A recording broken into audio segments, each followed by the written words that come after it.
Nancy, vous avez annoncé récemment que vous allez prendre votre retraite. Combien d'années vous avez travaillé dans le domaine des violences conjugales? Ça va faire bientôt 35 ans que j'œuvre à la consolidation et au développement de la maison d'aide et d'hébergement L'Émergence. Parlez-moi donc de l'évolution de la violence conjugale que vous avez remarquée.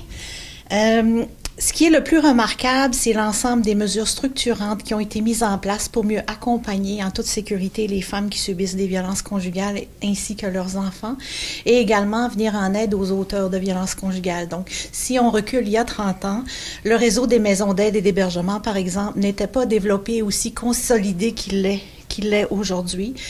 On n'avait pas de tribunal spécialisé, il n'y avait pas de cellule d'intervention rapide.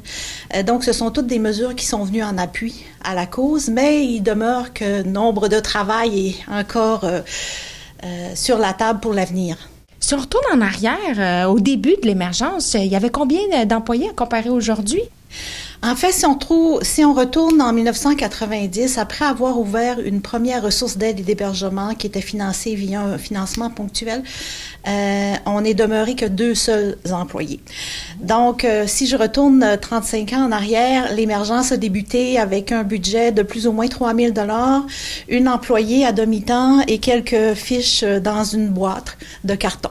Donc, 35 ans plus tard, c'est une ressource qui se décline en 3 volets de services. Service d'aide et d'hébergement 24/7, service post-séparation sous le chapeau de la Maison Mary Grace et la nouvelle venue, la ressourcerie Bévert. Comment vous avez fait pour travailler pendant si longtemps en étant témoin de violences conjugales au quotidien? Ma principale source d'inspiration, elle est venue des femmes et des enfants qui ont été accueillis dans nos refuges d'aide et d'hébergement, puisque c'est en elles et eux où j'ai vu les étincelles s'allumer à nouveau dans leurs yeux, que j'ai trouvé la motivation pour porter cette cause aussi longtemps. Au dernier gala de reconnaissance de la Chambre de commerce, vous avez été élue la personnalité de l'année. Qu'est-ce que ça représente pour vous?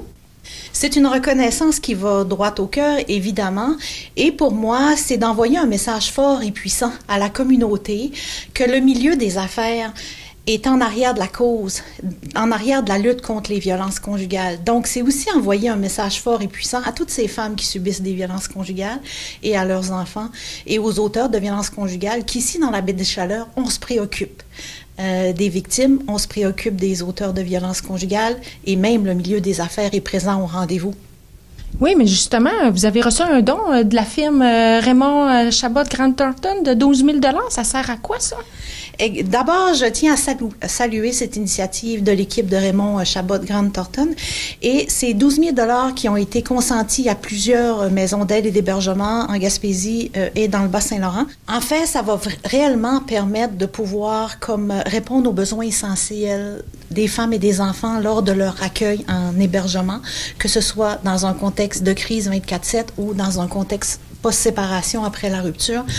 On passe par les effets scolaires, les produits sanitaires, les vêtements, vraiment les articles essentiels lors de l'accueil. Trouvez-vous que les gens qui sont victimes de violences attendent trop avant de demander de l'aide?